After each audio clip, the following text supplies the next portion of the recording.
Hello, everyone. Welcome in. I'm going to give everyone a chance to hop on. We're talking about basic babe behaviors in inner work. And a lot of the things that I've learned on this journey, not only personally doing my inner work, but helping at this point thousands of women from all over the planet doing their inner work and having their spiritual awakenings.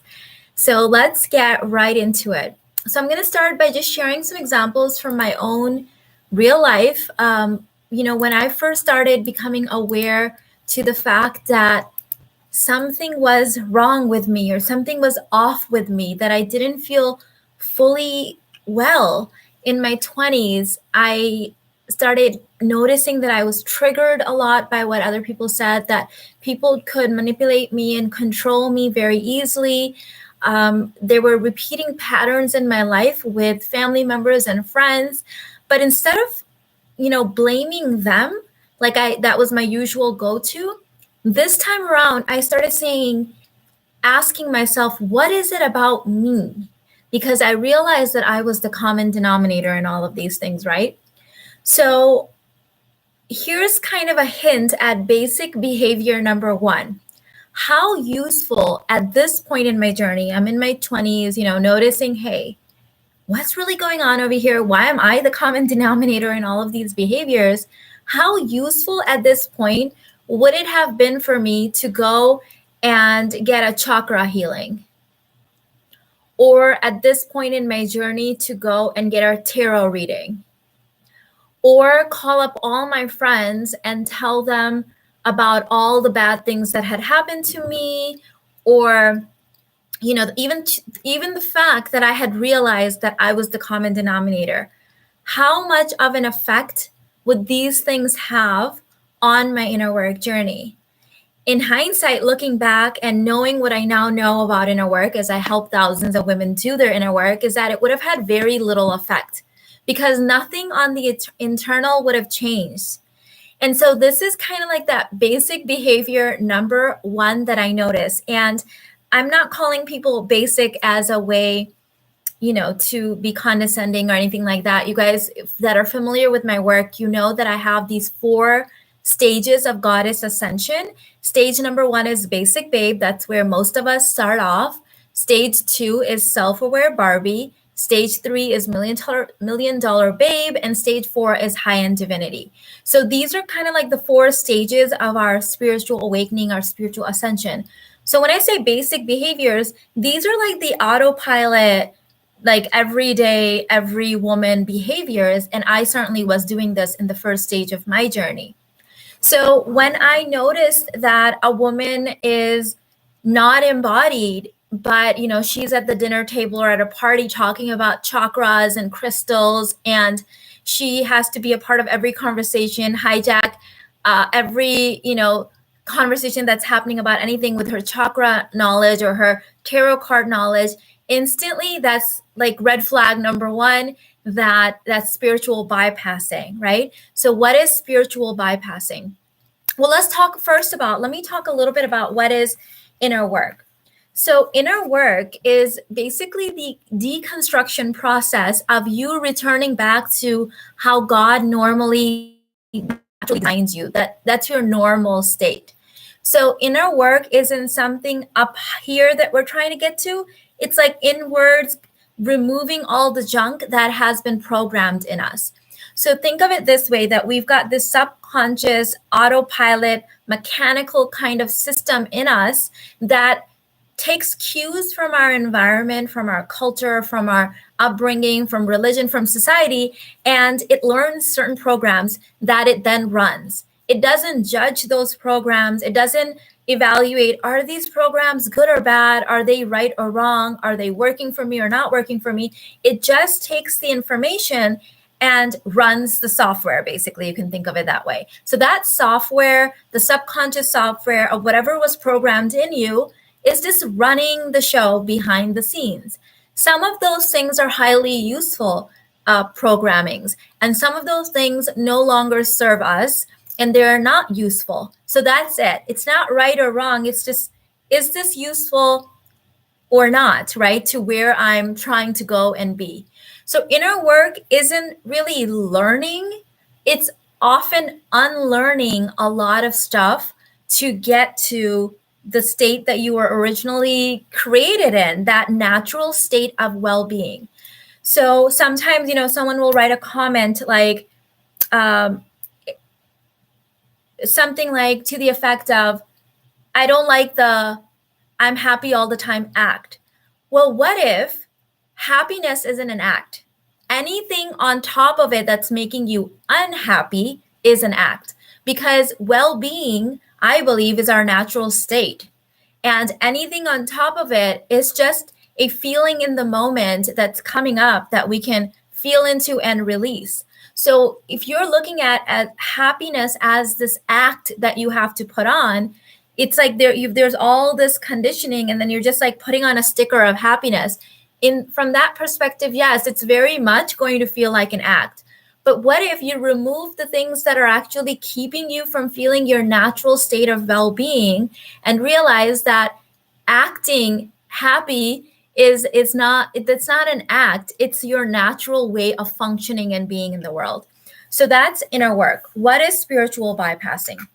Spiritual bypassing is when you learn certain words or learn certain concepts that are quite spiritual sounding, and maybe you're walking around throwing words like yoga and high vibe and alignment and manifesting and what are some other common ones? Maybe you guys can help me out in the chat. Let me know what other some common ones. Chakras is a big one, right? You're talking about all this love, light, and healing, but that's not your embodiment. That's not something that you have really learned to embody.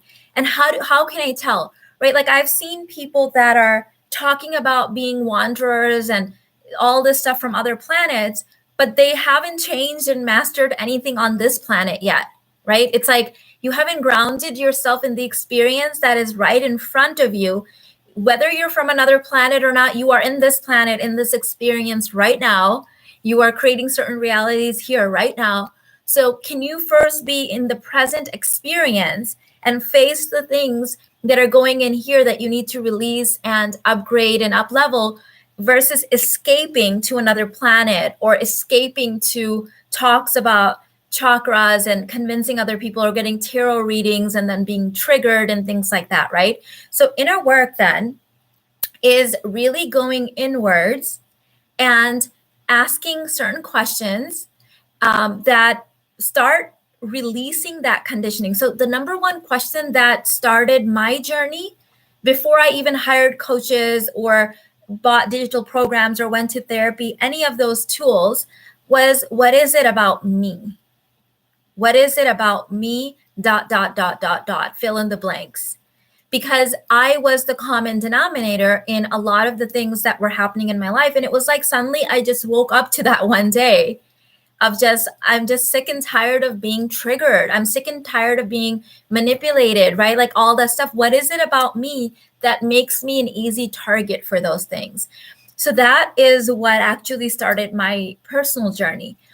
People say, what can I do for inner work, right? There's thousands and thousands of tools that you can use. One of the most effective tool is therapy, right? You guys know I went to therapy with BetterHelp.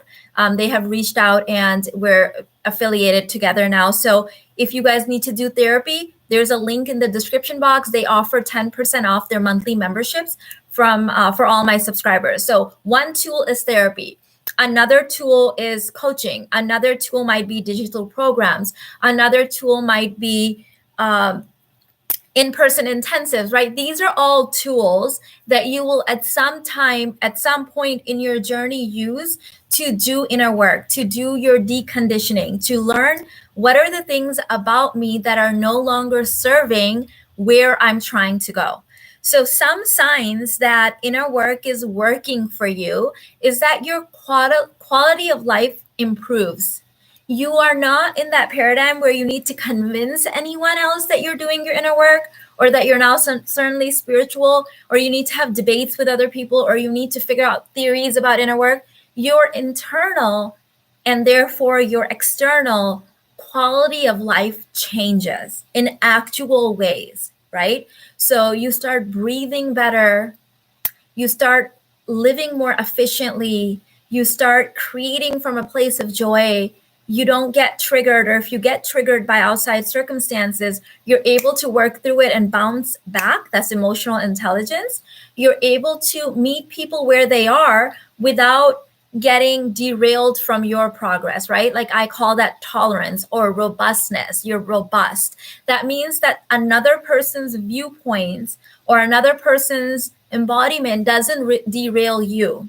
You no longer need other people to come with you in order for you to keep your inner work, right? It's like the example of if you were, God forbid, an alcoholic, and then you try to not be an alcoholic anymore, you wouldn't need everyone else to not be an alcoholic so that you could not be an alcoholic, right? That like no one else has to be this perfect person in front of you so that you can keep your embodiment. Like you are embodied. It is just who you are. And other people notice that as your inner work, as your embodiment, versus you throwing words around like chakra and love and light and what's the other one? Star seeds and wanderer and all these like spiritual words. But like you can tell that the person is very much disembodied. They can't hear you. They can't listen. They can't hold space for any other conversations. They have to constantly one up everyone with their spirituality. That's just information. It is not embodiment, right? So let me see what else I have in my notes. Hello, everyone. Welcome into the chat.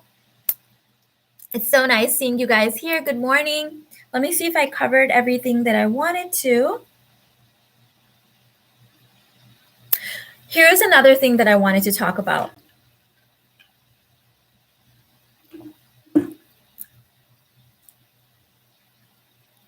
So a lot of people get really worked up about the concept of not venting. So venting is not inner work. It's not an effective inner work tool. Why?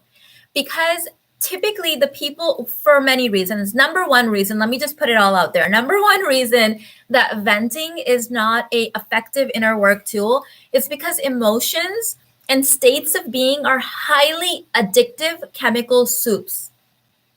Emotions and states of being, the things that we do repeatedly, are highly addictive chemical soups. So unless you're actually in the presence of a highly qualified individual, a therapist, a counselor, a coach, someone that can hold space for your release and then help you navigate out of that state and choose a better feeling state, a higher feeling state, what's going to happen is that the more you vent, the more you will need to vent. Because like I said, emotions are very, very highly addictive chemical soups that you are now marinating in. This is bad news, and it's also good news. It's good news because good feeling emotions are also highly addictive. That's why once you start feeling good in your skin and in your life and your quality of life, it starts improving drastically. You don't want anything else. Like you set that standard and you're like, ooh, this feels too good. Like I want to marinate in this, because that's also highly addictive. And the way that I'm using the word addictions, I know that the word has a negative connotation for a lot of people, but another way of thinking about the word addictive is that addictions are just simply embodiments. Addictions are simply embodiments. Whatever you are addicted to, you are embodied in. It is your way of functioning unconsciously. You just do the thing. It's a habit. It's a routine. It's a ritual. It's like you just do it. That's an addiction. So there could be addictions that you might not want to have. And then there's addictions that, you can replace with those addictions, the ones you don't want to have, that are actually good addictions, like things that you might want to have, right? Not absolutely good or bad. I don't believe in that, but good for you where you are wanting to go. So if you are venting to someone or constantly thinking about negative things or negative problem solving even all the time, what happens is that becomes your embodiment. So now you need to vent all the time. That's why those friends that we have that need to vent, Notice it's not a one-time deal. It's never a one-time deal. It's always this repetitive thing that they do all the time. And the more they do it, the more they do it. The more they do it, the more they need to do it. So this is why a lot of times coaches, even some like therapists that are now waking up to this thing, that talk therapy after a certain point can, if it's the same repetitive behavior, I have therapists that are both my clients and therapists that I have actually worked with that have said that they agree that talk therapy can, beyond a certain releasing process, can actually cause more harm. If you keep discussing the same thing over and over again, you become attached to it, you become addicted to it. That becomes your normal, like you are identified with that thing now. It's you. And whatever you identify with, you program into your subconscious. So know that there is a time and place in the presence of a professional to do a release, and venting or talking something out is just one form of a release. There's many other forms. A lot of them actually may even be more efficient. Sitting with your emotions and processing them in the way that I've taught you guys to do I've taught you guys this in the Basic Babe Bundle, in the Sacred Feminine Intensive, in the Aligned as Femme course. Like, it's how to actually sit with your own emotions and process them and release them, either through tears or movement or dancing or screaming or hitting something, but releasing it and letting it come out of you once and for all. So it's not running the show behind the scenes. So how does let me talk through all the 4 stages. So the way that a basic babe does her, like how she processes her emotions or tries to, or thinks she's doing them, is just complaining all the time, gossiping, venting, lashing out. That's sort of her way of trying to release this pent up emotional buildup. The thing is that it's not very effective because she's marinating in that still. It's not actually being released, and it's becoming more and more deeply embodied. So that's stage number 1.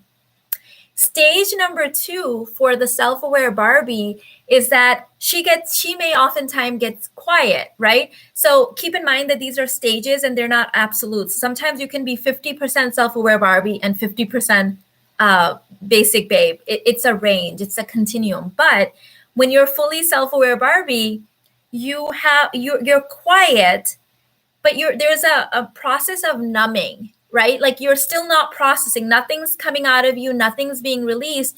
You're aware that you shouldn't be venting. Like, that like it's making people feel a certain way, or it's not effective, but you're also not doing anything to release the thing. So it's just building up. This is when you can start seeing those undiagnosed things coming up, right? Or like the autoimmune stuff, those suspicious, weird ailments, fatigue, you're irritable, like things going on internally. It's all pent up inside.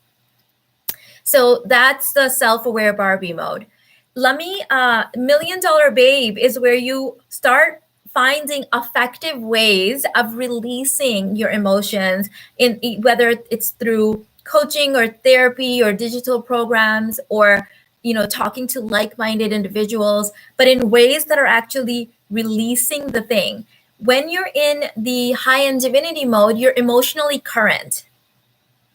So emotionally current means the thing, you are now here, fully in the present mode. You are right here. So whatever is happening now is the thing that's moving through you. And it comes in, you're able to process it, it's released right now and right here. You no longer have a need to go back to release something because it's all been done and you are emotionally current. So that to me is the ultimate state of being at ease and peace and enlightenment, the things the sages and the gurus and the masters have been talking about, right? That's where I had wanted to get to. Like, that was like, I just want to be emotionally current. So now I'm no longer being pulled by the past or strings that other people can kind of pull and move me towards. So here's another thing that I wanted to talk to you guys about as related to my 4 stages. So we were talking about this, I think it was like 2 months ago. When we do inner work, there's 4 stages of learning, okay? So stage 1 is where you're unconscious and unable. Unconscious and unable. What this means is that you're sleeping, right? Like you don't know what you don't know. And you are obviously not able because you don't even know, right? So if you don't know, you're not able. That's the basic babe mode. Can someone please write this out for me in the chat so it's easier for people to see it? Those of you guys that are in the chat right now, okay?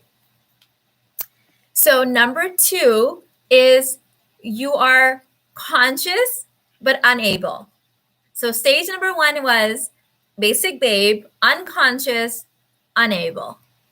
Stage number 2, self-aware Barbie, is where you're conscious but you're unable.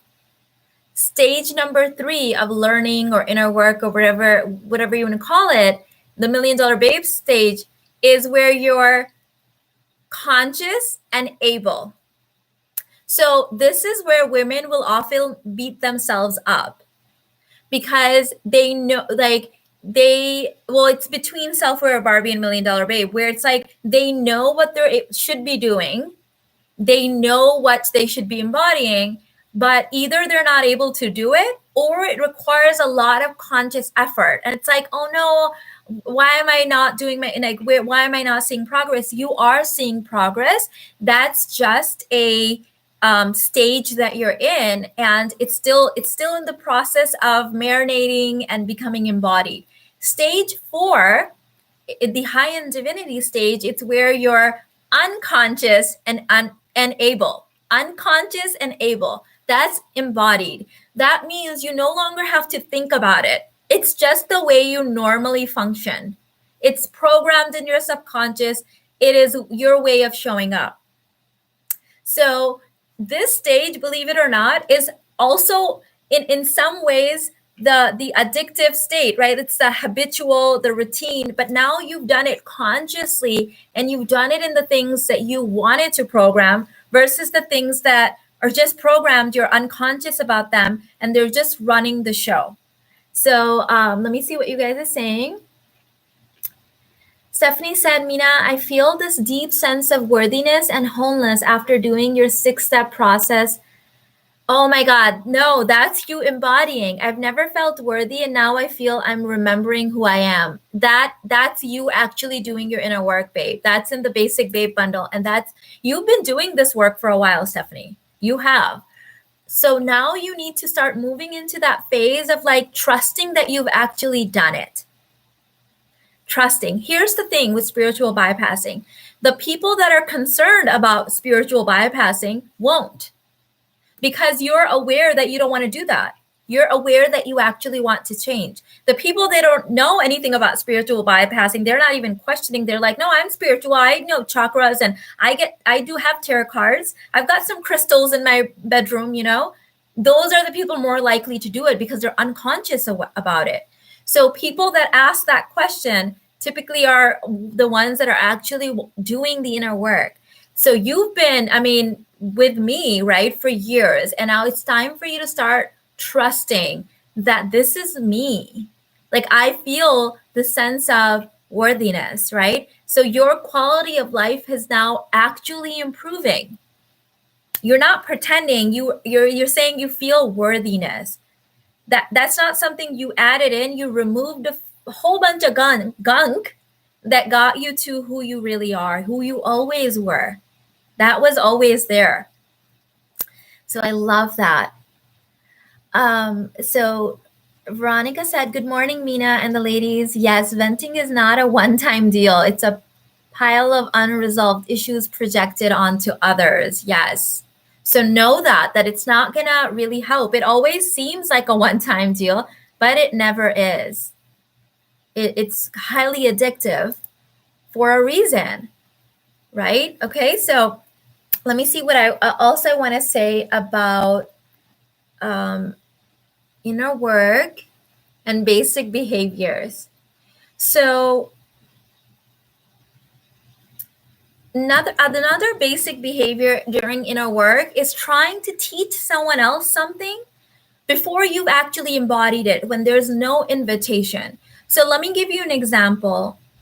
if there is someone who, from your perspective, is unhappy about certain aspects of their life, maybe they've revealed this to you, or from your perspective, but they're doing nothing to change that thing, but they're trying to teach it to you, versus someone who's unhappy about this one area of their life and you see them working at it and getting results.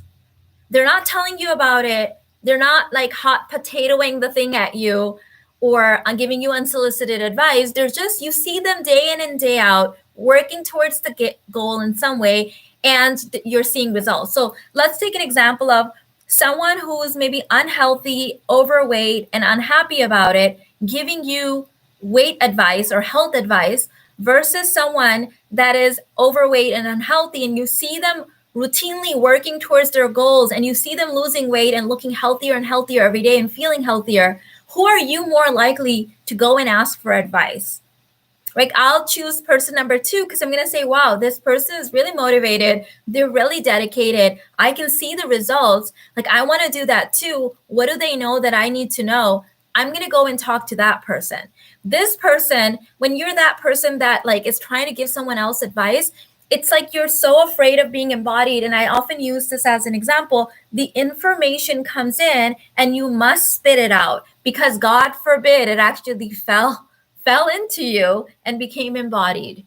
God forbid it actually like changed your ways of being, your biophysical chemistry, your cellular structure. God forbid it upgraded your DNA first, right? We know the people that are embodied because they do that thing naturally, effortlessly. It's they are unconscious and able in the thing now. It's just their way of functioning. That's just how they do the thing now, right? Those are the people that we want to go up to and ask for advice, if that's what we need. The people that energetically chase us with unsolicited advice, we don't want to hear it. And I've made this mistake. You guys know I'm a projector. I have done this. I remember when I first discovered when I first got diagnosed with rheumatoid arthritis and discovered the things that started helping me, I wanted to scream off the rooftops. So I was starting to feel results. And every time I would meet up with anyone, I would want to tell them about all this stuff. They didn't want to hear it. They were annoyed. Then I would feel like misunderstood and second guess my own. It was a whole chain of chaos and hot messness. So then I stopped. Telling other people. I did it for myself. I documented my journey on YouTube. Like, I shared it in the way that felt good to me without like giving up people unsolicited advice. And strangely enough, when my results were all you could see, because it was like so obvious that I was feeling better and looking better and aging in reverse and all my pain was gone and I was energetic, some of those people started coming to me and asking me, hey, what was that diet you were talking about? What was the, da, da, da, da. Then I was able to say, oh, go and read this book or go and do this thing. So let people come to you. Don't, when you're drowning, you can't really be trying to offer someone else a life jacket or a lifeboat, right? They're not going to want to take it. If you actually know, if you ever, actually, I don't want to say that because that's kind of negative, but hopefully you've never seen anyone drowning and you never do. But if you really tap into the energy of how you feel when you're drowning, you will grasp at anything you can to hold yourself up. And so in that state, you're not really in a position to help anyone else. In fact, the people that you think you're trying to help, they're receiving you as you're just trying to grasp at them to keep yourself afloat. That's the feeling of that. That example is very vivid to me because you guys know I used to be deadly afraid of water for most of my life. I don't know what happened to me in my previous life. I used to be really afraid, and I've had certain experiences where I felt like I was drowning. I was okay, wasn't a big deal, but I felt like I was drowning, and everything in me wanted to just grab at whatever I could to try to survive. And in that state, there was no way I was going to be any good to anyone. Long story short, I overcame my fear of water and learned how to swim finally in my 30s.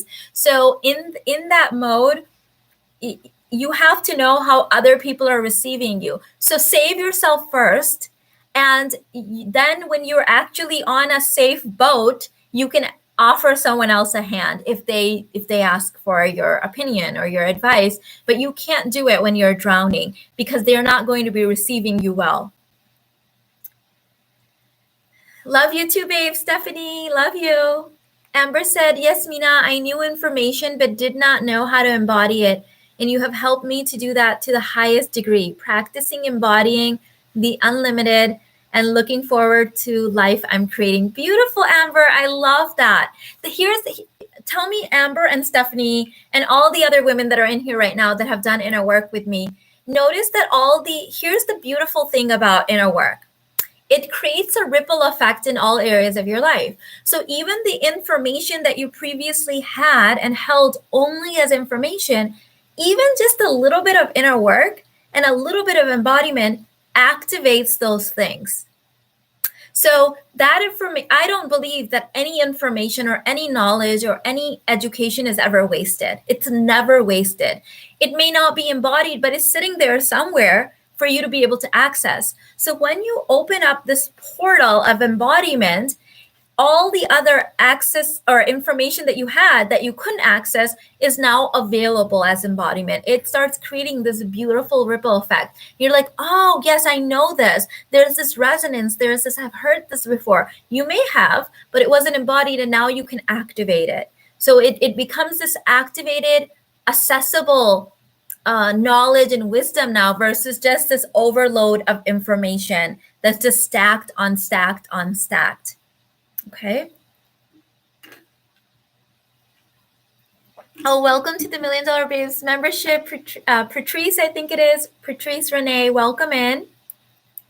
So another basic babe behavior during inner work I want to talk about is when women who act like their inner work is a burden. And let me tell you where this is coming from.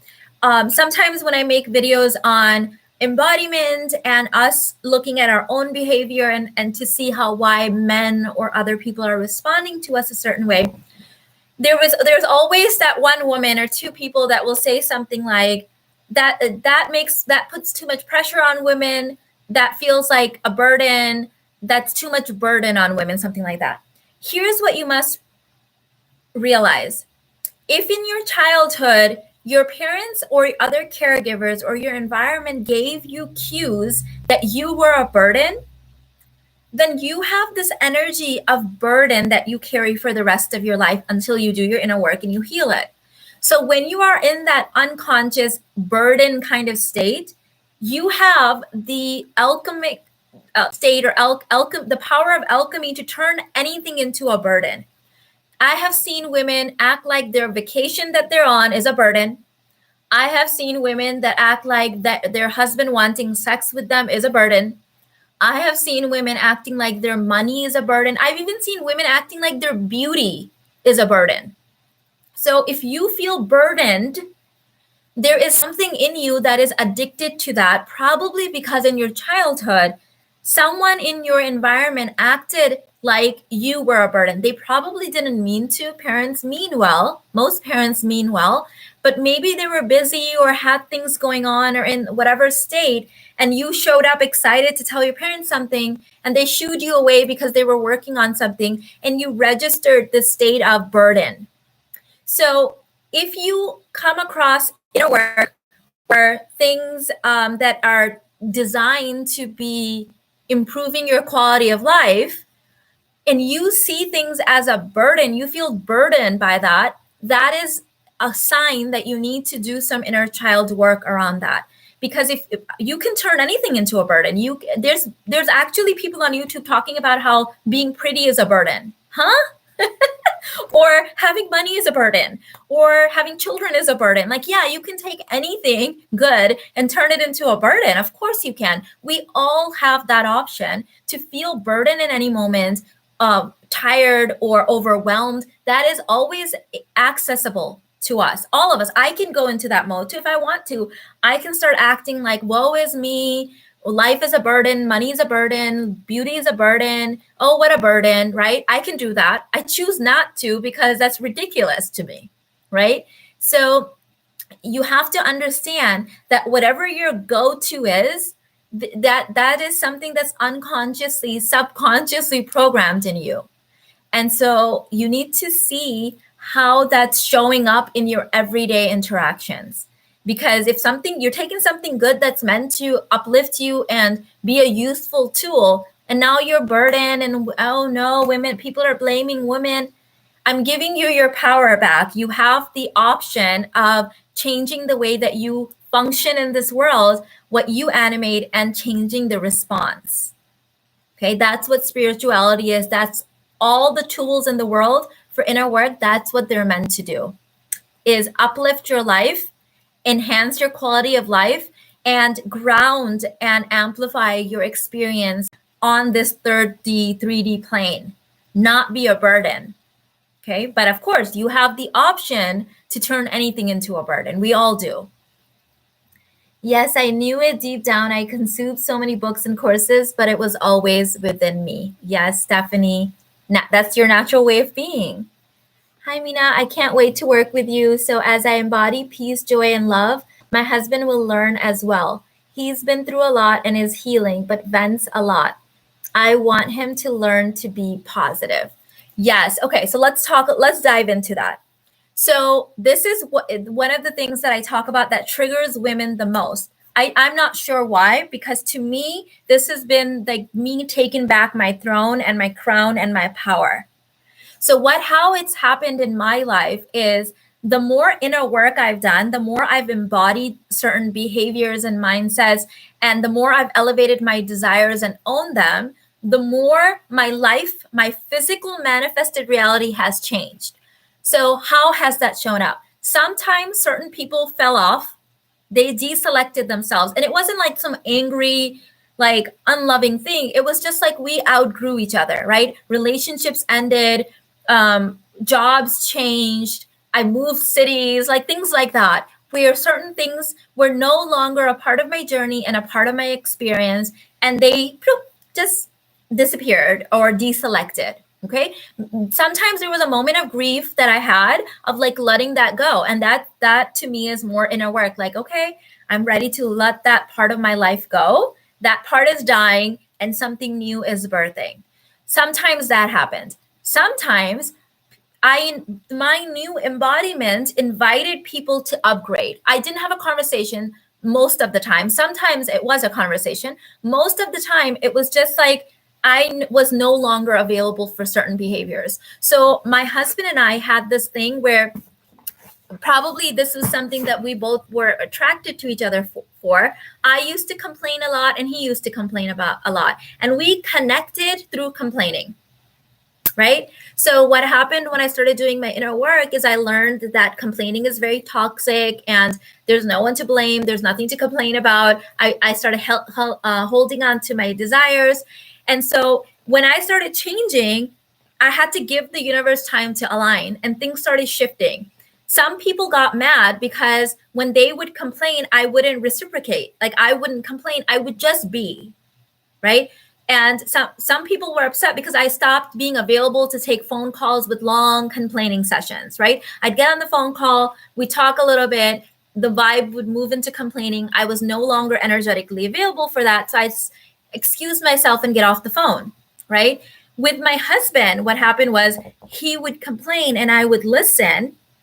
And then I would say something like, well, I'm sure you'll figure it out. You always seem to figure it out.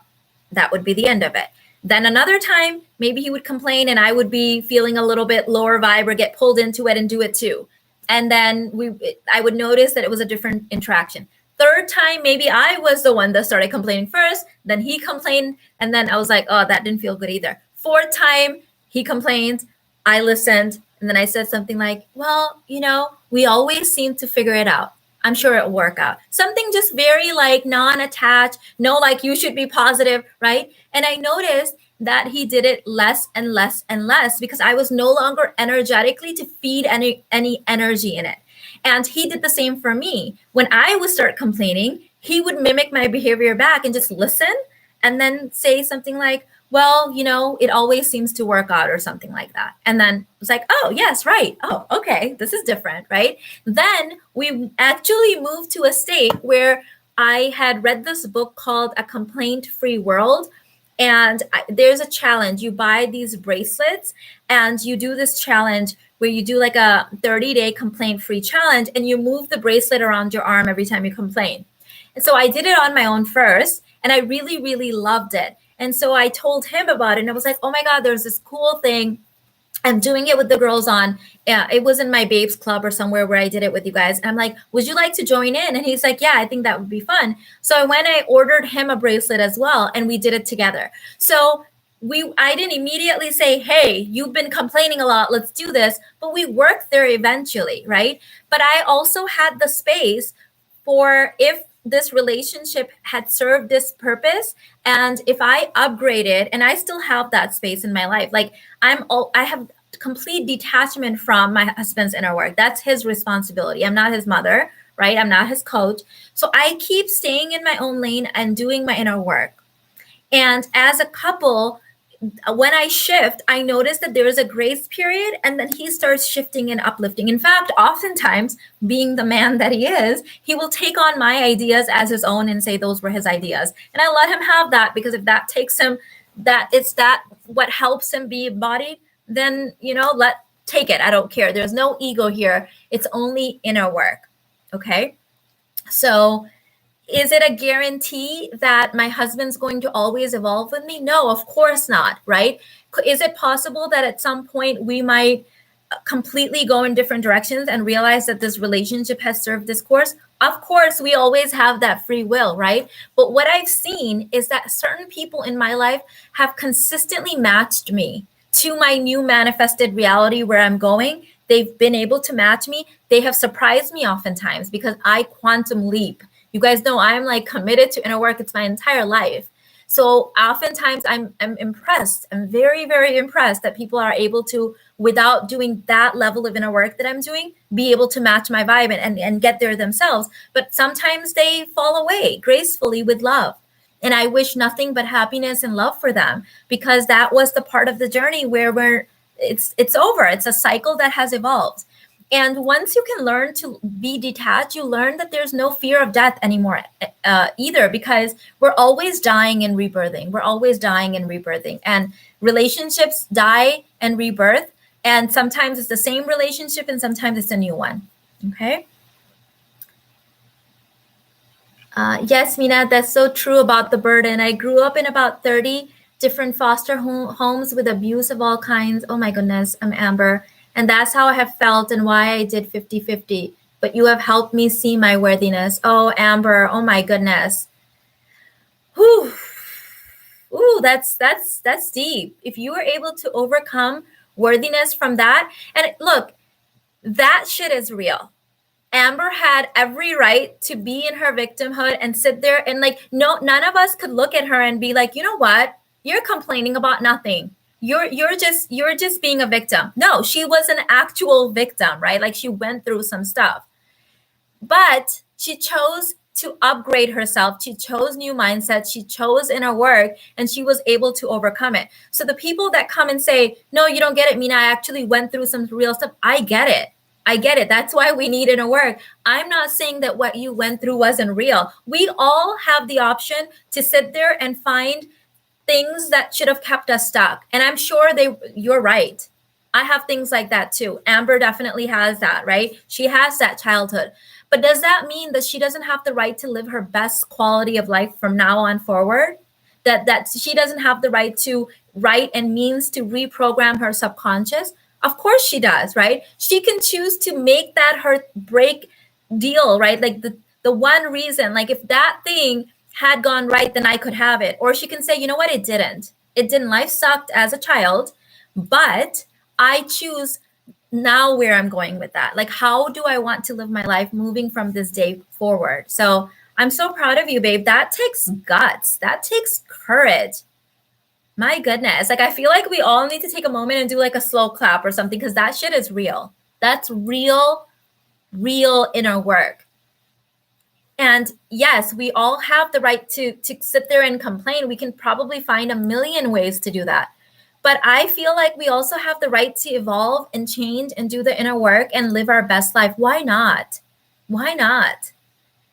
I'm sorry for whatever has happened to you. I deeply am sorry. And I'm also here to say that from here on forward, you can stop punishing yourself for what's happened in the past and you can choose a new way.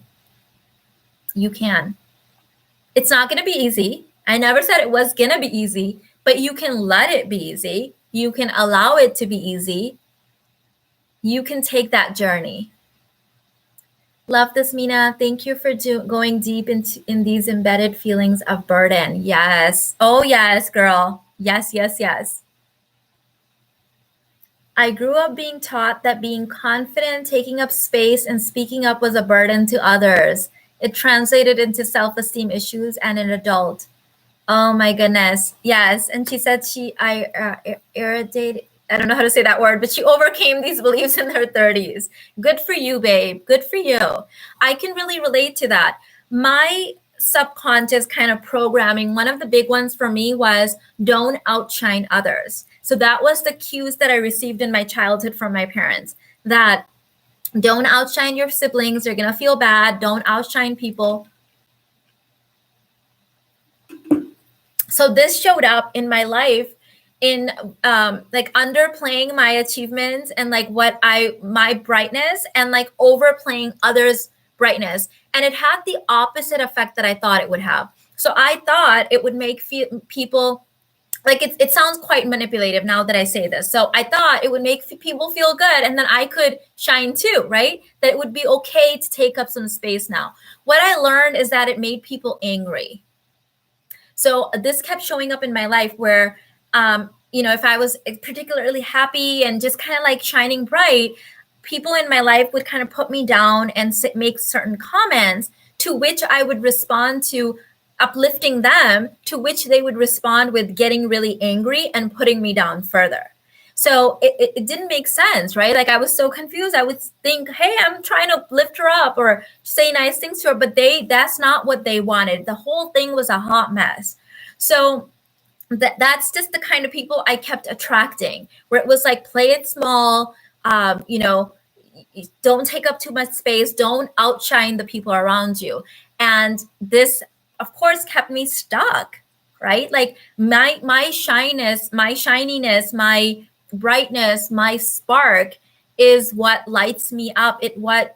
Changes the collective frequency of the planet. It's what gives other women permission to do the same. So it was keeping me really, really stuck. And I had to really overcome this in my life, that it is okay to take up space in the world.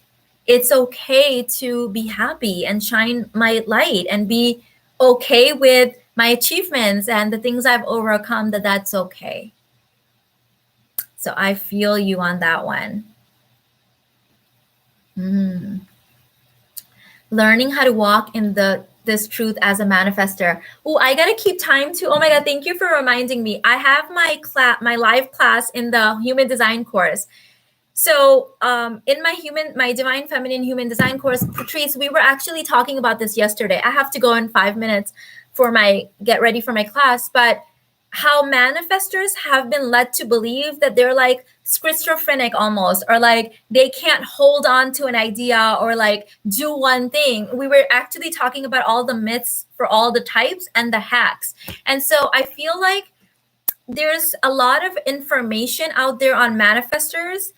I feel like maybe even reflectors are probably in this category a little bit differently, where it's like almost limiting your potential when you hear it. Keep in mind that all spiritual inner work, all inner work in general, or all spirituality is supposed to enhance and dignify your human experience.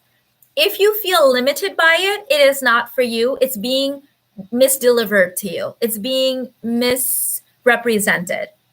So manifestors are these amazing, brilliant, divine downloaders of information. But the way it's being translated by certain people is that they can't see one task through, or they can't keep doing, they can't focus.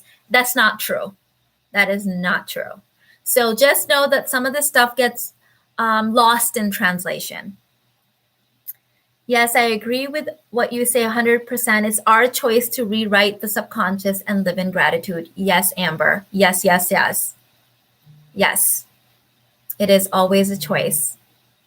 Yes, I would always shrink myself to not make others uncomfortable. Yes, we do this. And it actually shows up. This is what I learned, that it was actually showing up in my embodiment. Like it was a physical shrinking, like not breathing fully.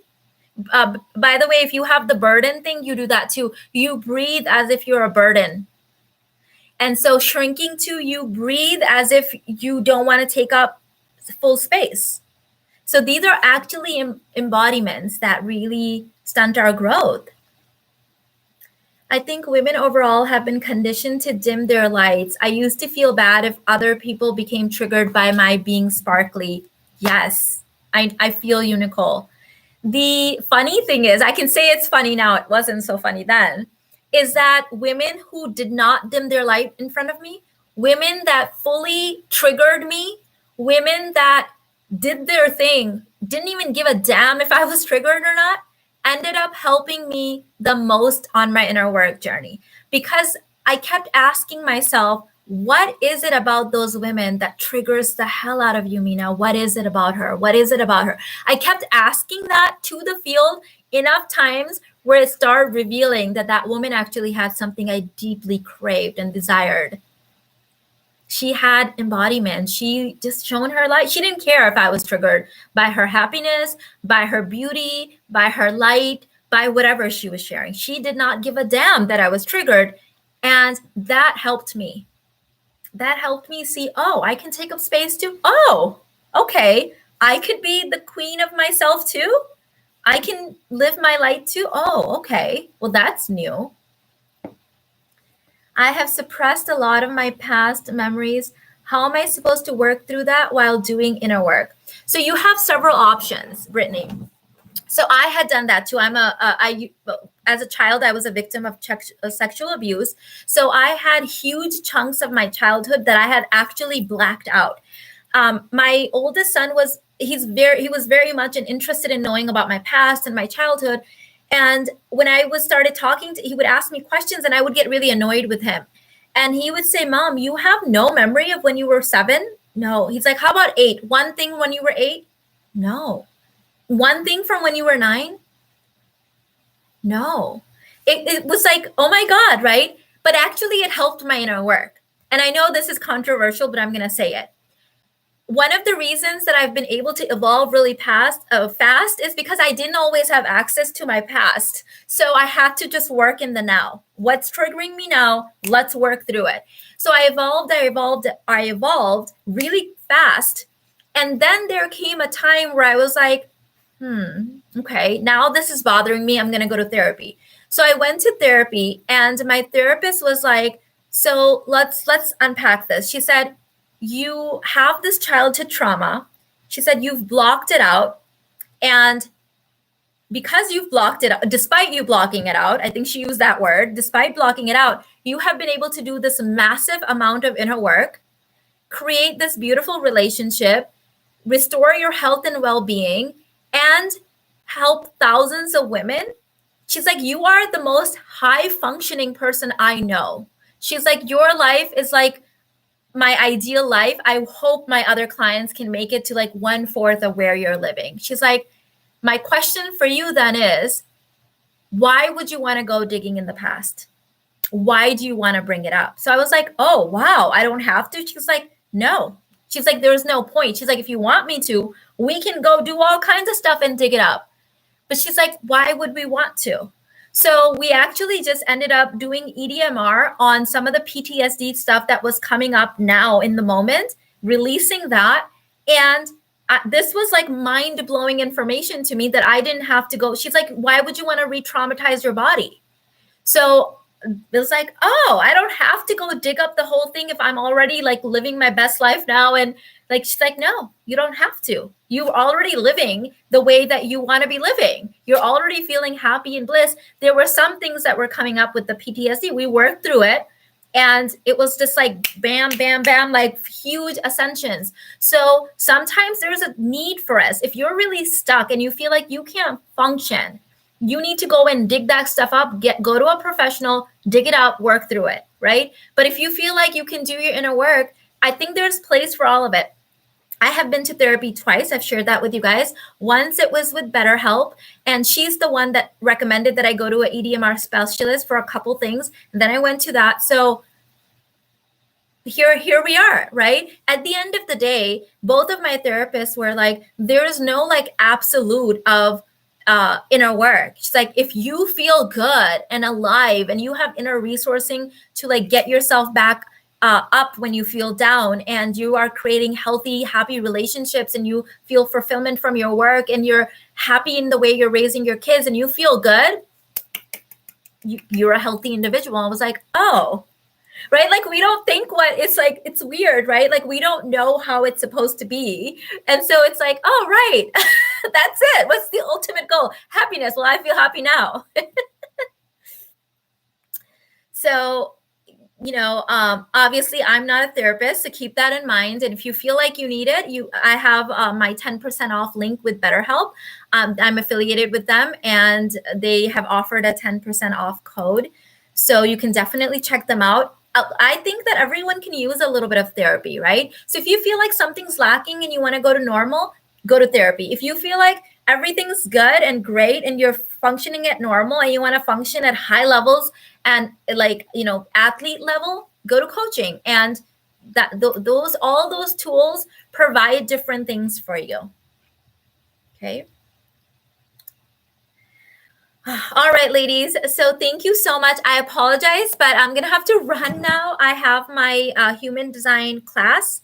We're talking about money in our human design and how it shows up in our chart. So another thing before I go, ladies, you guys know I'm having this Friday a 90-minute bonus container course, or live stream, I should say, or live class in the Divine Union Call in Your Provider course. And then next Friday on August 27th, I'm having my full day intensive on containers, energetic containers. So this is the Femme Fortune Container Codes Intensive. I'm going to go ahead and put the link in the chat. If you'd like to learn more about coaching with me, working with me privately, you can email my team at theuniversegrew@gmail.com, and they'll send that information over to you. I love you guys so much. I'll see you in the next one. Bye.